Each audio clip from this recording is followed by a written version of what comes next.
Renan e a missão vão fazer bonito esse ano. O futuro é glorioso. Várias mensagens de incentivo e ele já está nos ouvindo aqui, já está conectado, então já podemos iniciar a nossa entrevista. Eu vou começar justamente com essa pergunta ao pré-candidato pelo Missão, ao fundador do Movimento Brasil Livre e ao guitarrista Renan Santos. Renan, essas mensagens aqui empolgam você nessa campanha? Boa noite, Renan. Satisfação conversar com você. A satisfação ainda maior quando você lembrou que eu sou guitarrista também, né? Tô vendo aqui. Você já ganhou meu coração, pô. Obrigado pelo espaço. Sim, as mensagens me animam porque é um projeto geracional otimista, né? Boa parte dos projetos políticos no Brasil são projetos que ficam olhando pro passado para brigas, né? Ah, eu odeio isso, odeio aquilo, vou lançar uma candidatura para presidente para me vingar disso ou daquilo. Quando a gente tá olhando, cara, o futuro é glorioso, a gente pode aplicar uma série de políticas que alterem a dinâmica não só de poder no Brasil, mas a dinâmica de decadência econômica que o Brasil passa. Então, ter um projeto otimista traz as pessoas justamente para uma energia muito positiva, que é o que a gente está trabalhando para construir. Dá muito trabalho, cansa muito, eu confesso que eu estou bem derrubado hoje. Voltei do Maranhão, assim, numa turnê exaustiva, voltei doente do Maranhão, mas falo, não dá para desistir não dá para cansar, temos que trabalhar. E eu acompanhei muito do que você está fazendo aí em turnê, em visitas. Você está levando aí o nome do partido, Missão, que eu tive a oportunidade de conhecer antes de ser fundado por intermédio de Kim Kataguiri, quando ele veio aqui em Salvador na visita mais recente, ele já estava falando, Pablo, vai ter um partido aí e vamos ter candidato a presidente. Isso foi no ano passado, se eu não me engano, no mês de outubro, ou mês de junho, ou agosto. E ele estava falando a respeito disso. Me surpreende bastante, positivamente, você é um jovem, o partido é recém-criado, a sua pontuação nas pesquisas eleitorais.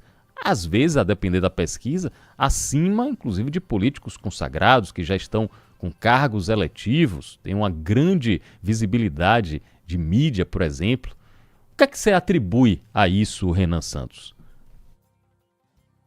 Eu levo muito a sério a pesquisa Atlas. O Atlas é um instituto que mais acertou as últimas eleições do mundo. Eles acertaram agora, assim, eles gabaritaram a eleição na Hungria, eles acertaram o Chile, eles acertaram a Argentina, eles acertaram os Estados Unidos. Nas eleições brasileiras de 22, eles foram um dos melhores.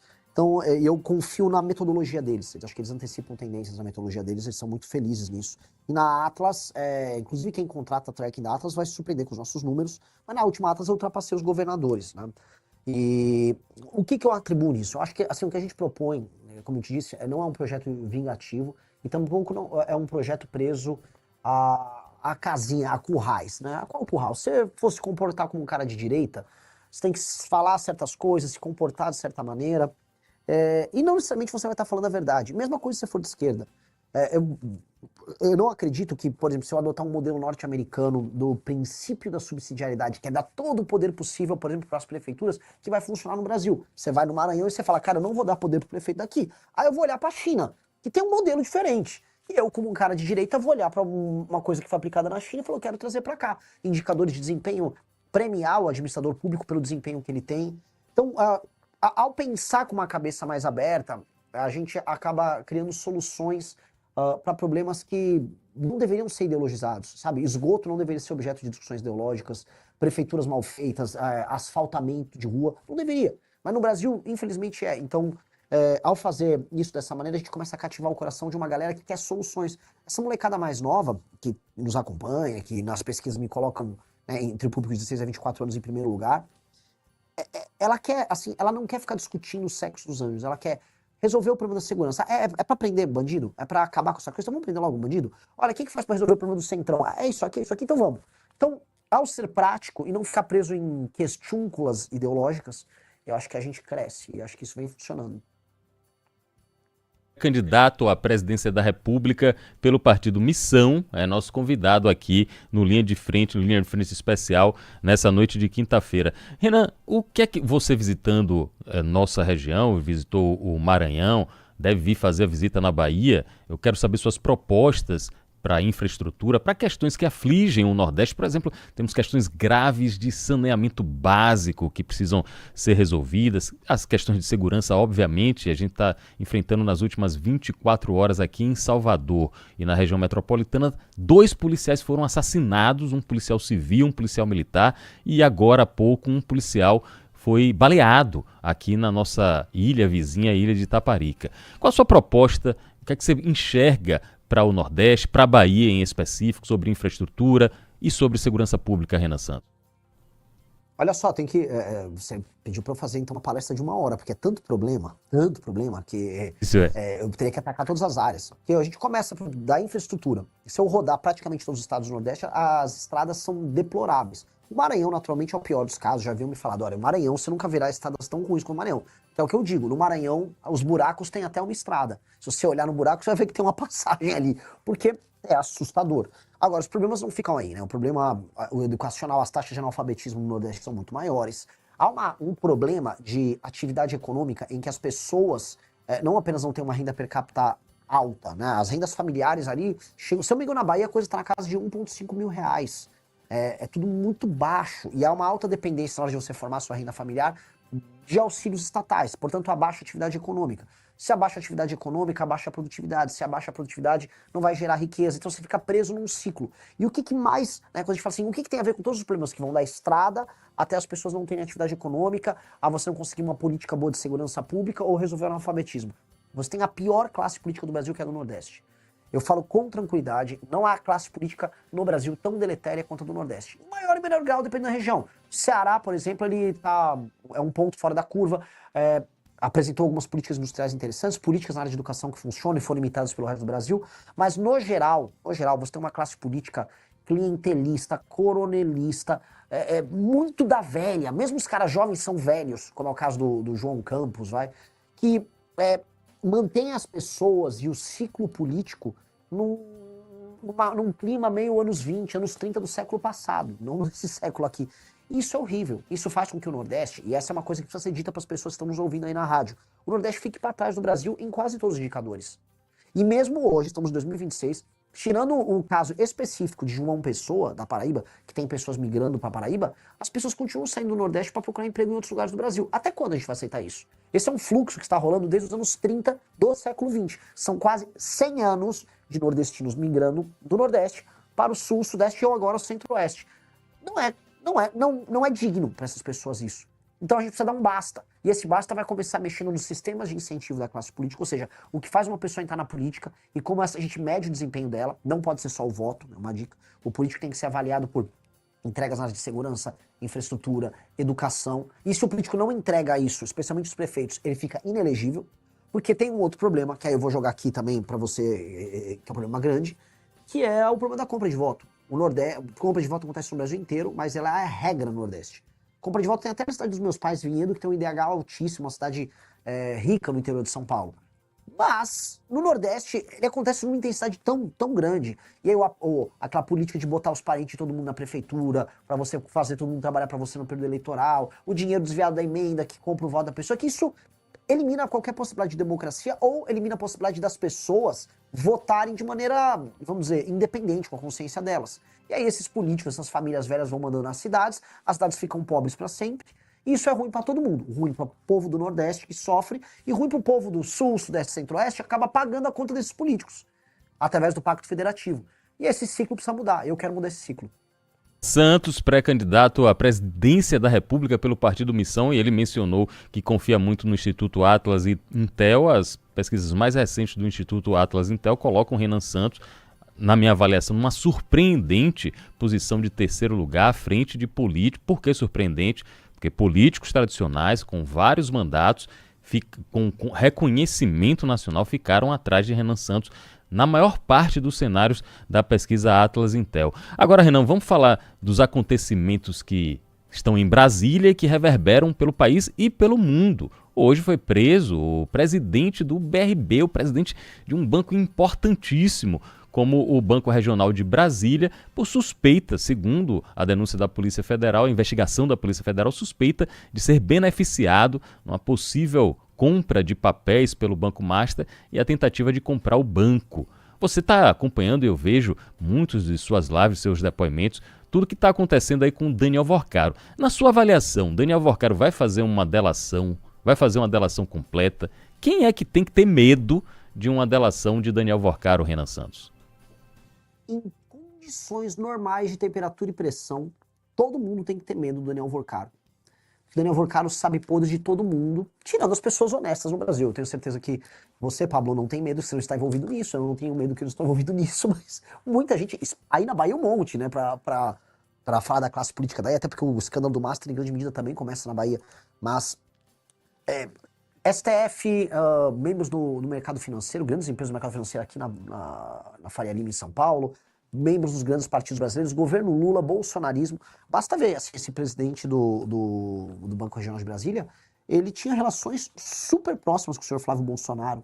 Né? Foi durante ali a presidência dele que aquele empréstimo esquisitíssimo foi obtido para o Flávio para comprar aquela mansão esquisitíssima também, né? Que ele não teria condições normais de pagar. Então, quando a gente olha todas essas coisas, quando essas coisas se avolumam, se o Vorcaro delatar normalmente, se a Polícia Federal fizer o trabalho de coletar as informações e se essa delação for homologada, cai o Brasil. Cai o Brasil. Agora, há um trabalho, e você está acompanhando, de calar o Vorcaro. A PGR está, né, as notícias dão conta que a PGR está atrasando esse processo. O STF duvido que queira homologar a delação dele. Então, né, vamos ver o que vem aí, assim, o que a gente está assistindo é uma coisa muito, muito triste da nossa democracia. A gente viu agora a perseguição ao Alessandro Vieira que está acontecendo, as declarações recentes do Gilmar Mendes, né, a gente falar que o judiciário está se comportando de maneira natural é um absurdo, né, então é um momento muito, muito grave. Ampliando e aprofundando um pouco mais isso, eu fiquei realmente assustado com a reação de integrantes, de ministros do Supremo, sobretudo Gilmar Mendes, também o ministro Dias Toffoli, ao verem o nome deles colocado num pedido de indiciamento num relatório da CPMI. E parece que a reação forte pode inclusive impactar na possível candidatura do senador Alessandro Vieira. Você, como hoje um player, como se chama, um player da política, você entende, eu estou entendendo assim, você entende que a isonomia, a autonomia entre os poderes está cada vez mais arranhada, um está querendo invadir o outro e tentando pressionar o outro lado a se render a possíveis atuações do judiciário contra o legislativo, também o executivo. Como é que você está enxergando isso, Renan? Eu acho que por conta do conflito que o STF teve com o Bolsonaro, ali entre 19, 20, 21, 22, e dos recursos que o Bolsonaro deu, o judiciário ficou hiperpoderoso.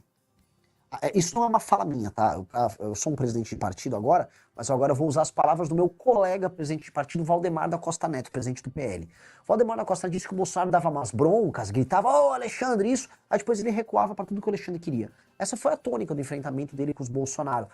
O Bolsonaro recuava tanto que o STF foi avançando em tudo. Nomeação do PGR anti-Lava Jato, 2 ministros do STF que em momentos importantes votaram ao lado dos interesses do STF, fim da Lava Toga, a fim da prisão em segunda instância, ou seja, retirar o COAF, na época que estava com o Moro, o COAF, as informações do COAF foram parar todas com o Dias Toffoli. Então, quando a gente olha todo aquele processo somado, né, aquela crise toda na pandemia e o hiperempoderamento do inquérito do Alexandre de Moraes, a gente pode dizer que o STF virou um superpoder. Ele está acima dos demais poderes, e os demais poderes, tanto o poder executivo hoje com o Lula, quanto com o poder legislativo, com toda essa massa de políticos do Centrão, ninguém tem condições cognitivas ou morais de enfrentar o STF. O que é cognitivo? Eles não são muito inteligentes, não. A turma do STF é mais esperta, mais lida, sabe jogar melhor o jogo. E morais, porque eles estão envolvidos nos mesmos escândalos que o próprio STF. Né?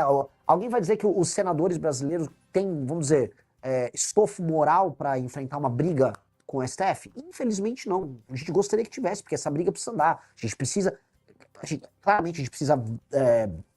impeachment o ministro Alexandre de Moraes, que está obviamente encalacrado nesse escândalo todo, né? O Dias Toffoli também está encalacrado. Então, e aí? O Senado tem condição? Por que não falam nada? Boa parte dos senadores estão querendo concorrer à reeleição. Por que eles já não andam com essas coisas agora? Então, eu acho um momento muito ruim, um momento de muita fragilidade, e eu não sei, de maneira clara, se as pesquisas continuarem como elas estão, né, com o Lula e o Flávio primeiro, não apenas eu não acho que haverá mudança, eu tenho certeza que as coisas continuam como estão e o Brasil vai se rumando para se tornar um regime estranho, né? Um regime semidemocrático com uma oligarquia muito corrupta administrando a gente.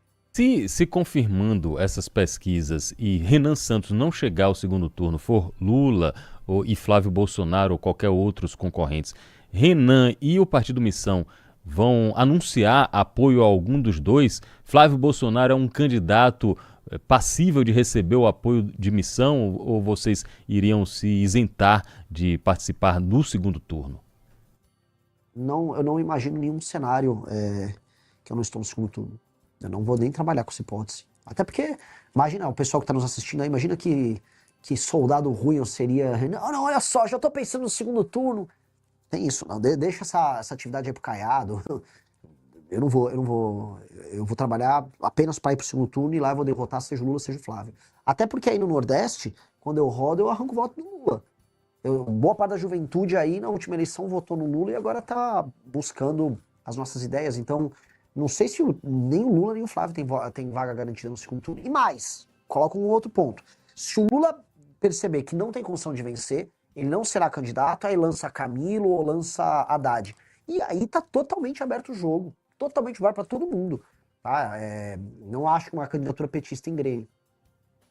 Com Renan Santos, pré-candidato a presidente pelo Partido Missão. Já estou convidando você, quando vier a Salvador, quando vier a Bahia, a gente gravar aqui na TV Aratu e também fazer o programa aqui na rádio, no estúdio. Vai ser muito bom conversar com você pessoalmente. Agora, antes de encerrar e já agradecendo o seu tempo, eu quero conversar rapidamente com o presidente do partido e não com o pré-candidato. Por quê? Porque nessa janela partidária, eu, aqui na Bahia, e olhando também algumas movimentações nacionais, eu estou vendo, Renan, que ser presidente do partido está mais ou menos assim como ser diretor de futebol de clube grande, com orçamento grande, fazendo contratação de influenciador, fazendo literalmente contratação, porque faz uma série de promessas, uma série de atividades para atrair o político ou o novo político. O presidente do partido Missão, Renan Santos, está preocupado com a cláusula de barreira, porque vocês têm, além da missão normal que está no nome, vocês têm uma missão de eleger deputados federais, de tentar eleger o máximo de uma bancada para o partido crescer e se viabilizar e ficar mais forte. Como está sendo essa composição aí, Renan, e como está sendo aqui na Bahia montar o partido? Bom, a pesquisa Atlas mostrou que o Partido Missão, na preferência do eleitorado, ele já está com 5 ponto alguma coisa. E vamos buscar o PSOL já para subir para terceiro, né? Ou seja, o partido com nem 6 meses de idade, ele já tem uma grande preferência junto ao eleitorado. E quando a gente pesquisa entre os mais jovens, ali, de acordo com a Atlas, tá melhor ainda, né? A coisa passa dos 20%. Onde eu quero chegar com isso, que é bem importante? É um partido que ele se firma como um projeto de Brasil e como uma iniciativa majoritária. Sendo uma iniciativa majoritária, ele tem que se valer das suas ideias e dos seus candidatos. E nesse sentido, eu não vou ficar desesperado em passar a cláusula de barreira, porque isso iria destruir a própria ideia do partido, e aí o partido, como projeto, morre. O que eu quero dizer, para traduzir para quem está nos ouvindo, a pessoa, o dirigente partidário comum, ele vai chamar o maior número possível de influencers bizarros, de caras do centrão, caras que tenham grana, e vão ficar fazendo propostas e entregam os diretórios estaduais para essas figuras ficam no diretório estadual e prometem eleição federal e estadual, isso ajuda na conta do partido. Nós não fizemos isso. Então, se eu fosse falar assim, minha preocupação como dirigente no sentido de passar a cláusula de barreira, qual foi? Ter os melhores candidatos alinhados com o que a gente pensa, absolutamente nenhum candidato nosso vai fazer campanha para algum outro candidato a presidente ou vai defender uma ideia que não seja uma ideia nossa. Essa pessoa, no meio da campanha, se ela fizer isso, ela vai ser reprimida dentro do projeto. O projeto é muito claro, um projeto de um partido político alinhado, como acontece em qualquer democracia séria no mundo. Então, só vale a pena passar a cláusula de barreira se o nosso projeto passar a cláusula de barreira. Se eu precisar virar outro projeto para passar da cláusula de barreira, significa que o meu projeto é ruim, portanto que ele não tem espaço na sociedade civil. Então eu vou testar o meu projeto. E aí eu fico minha crítica, não só os partidos do centro que não tem nenhum significado e só querem passar a cláusula de barreira porque sim, né? Ou até, por exemplo, o Partido Novo que surgiu de uma ideia legal, bacana no início, e que hoje ele é um puxadinho do bolsonarismo só para tentar passar a causa de barreira, que é um negócio meio desonesto.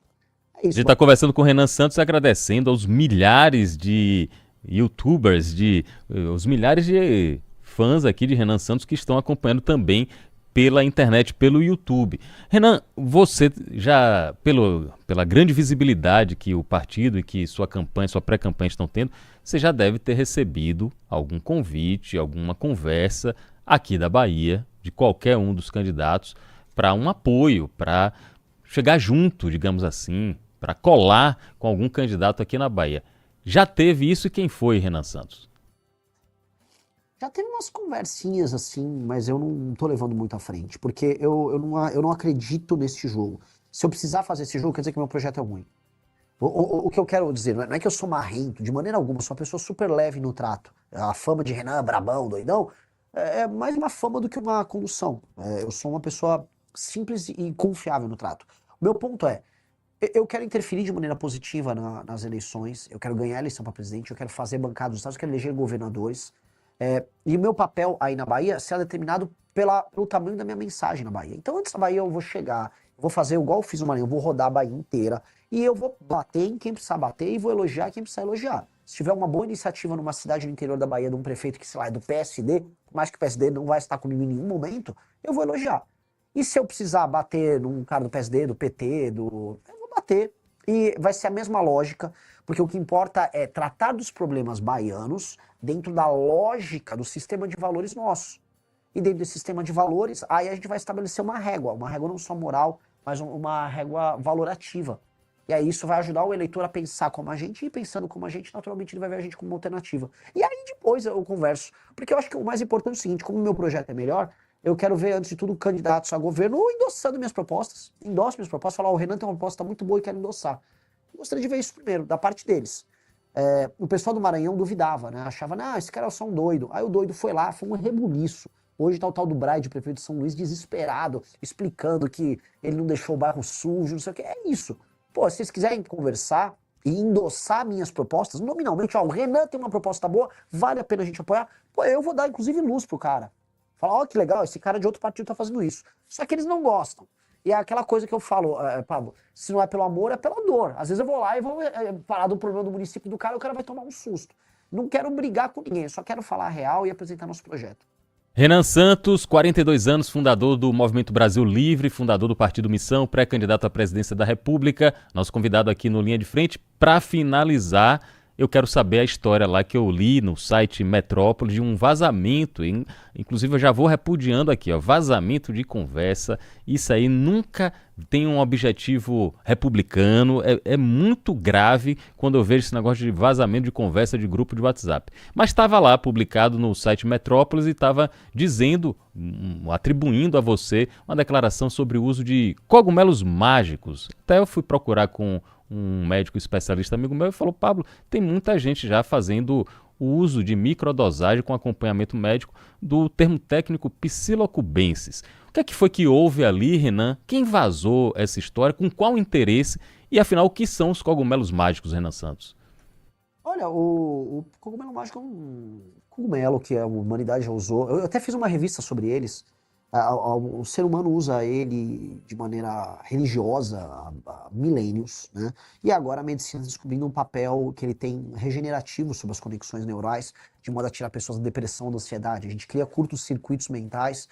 Esses curtos-circuitos, devido à repetição, nos levam a ansiedade, gatilhos, etc. E aí hoje existem inúmeros tratamentos alternativos para fazer enfrentamento a isso. Lá nos Estados Unidos tem muitos papers sobre isso. A microdosagem que você citou são as pessoas que fazem o uso para aumentar o desempenho delas, não só criativo, mas desempenho de trabalho. Eu, por exemplo, quando eu tomei, eu fiz essa microdosagem, eu precisava escrever artigos para nossa revista e funcionou super bem. Eu fiquei super produtivo, é uma coisa boa para trabalhar. Boa parte da galera, inclusive na Faria Lima, faz uso disso. Quando não é isso, toma um remédio horrível, tarja preta, que é o Venvance, que eu não recomendo para ninguém.